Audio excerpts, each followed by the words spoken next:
It's funny when people will say, show me in the Bible where Jesus is God. I'll show you in the Bible where Jesus acts like God. You shouldn't want someone who says he's God. You should want someone who has the ability to act as God. Anyone can say they're God. I could say I'm God, but can I act as God? No, I cannot.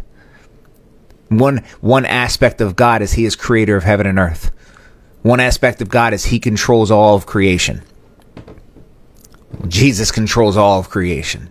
Jesus calms the storm. It doesn't say he asked his Father to do it. And I'm not trying to deny Trinitarian language, but when people try to say, well, the Father is the one true God and Jesus isn't really God. Notice this moment is Jesus. That's one thing you can look at here. You can also look at the interesting fact that while the storm is tossing and turning, Jesus is knocked out. I wish I could see that. Don't y'all wish y'all could see that?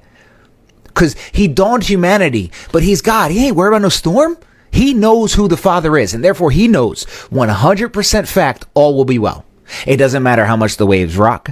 Doesn't matter what sounds I hear, what my senses pick up, because we don't walk by sight. And I believe when it says we don't walk by sight, it's not just saying sight, our only one sense. I think it means we don't walk by our five senses. What causes Peter to sink in the water? His five senses. Because although he trusted Jesus and walked on water, he heard the waves crash and looked with his eyes. Christ comes in our flesh with our five senses, but not his five senses. His five senses are not the judge. He is in there rocking. I would have loved to see it just knocked out. And here's the part where Spurgeon once opened my eyes and it blew my mind. Before he addresses the fact that their question was wrong, he still gives them what they needed, because a loving God shows grace. He rebuked them. They were not supposed to be scared. They were supposed to deal with the rocking of the ship. And he could have woken up and just said, hey, chill out. Do you really doubt that anything will happen with me here? He could have done that. That's the way people want, God to act, like, but our God, before rebuking them, still gave them that which they requested, even if it wasn't the right thing they should have asked for. When you feel like you're in the wrong and you're asking God for help and you're like, God's not going to answer my prayers because I'm a sinful man. These men, asking something they should never even have asked, still got what they needed because he knew they needed to be calm in that moment. And when Spurgeon dove into that one time, it just really hit me. Because, I run across, as someone who talks to thousands of Christians weekly, I run across a lot that fear their prayers are not heard.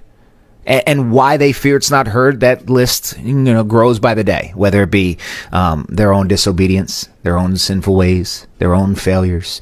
But sometimes they just think God is too good to hear who they are because they recognize themselves. And yet right here, this is a moment where their prayer is a foolish prayer. It's a prayer. They're saying, teacher, do you not care to perish? And they're begging him. They're petitioning to him. How many times are we in a storm that we should have our head up in, and yet we're scared to talk to God about, because God said I should be strong here. God said I should have my head up.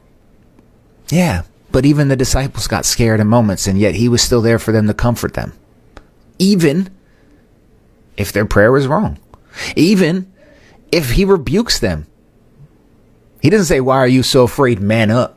Man up, pick your chin up. Everything's going to be fine. You know how some dads would be? Like if our son was scared, we're not going to offer them that grace right away. We tell him, man up, pick your chin up, walk through the fear. But rather Christ, before ever rebuking them, removes the fear from them.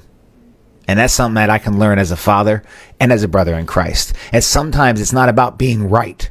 Because if Christ wanted to, he would still just be right by rebuking them. That right there, this part right here, this is the definition of grace. This right here. It was not needed. It was not deserved. It was not necessary to prove a point. This is still true without this. But yet, he calms the storm. And like I said, when I was reading that, it caught me so off guard, because it's like, you're right. The Lord did not need that part. In fact, you could have proved such a strong point also if he just says, head up and don't worry and everything goes through fine. And then they're like, wow, we really made it through fine. They could have, the same thing could be beautiful in that moment. But you know what would be lacking? The beauty of God's grace. And he does everything for a reason.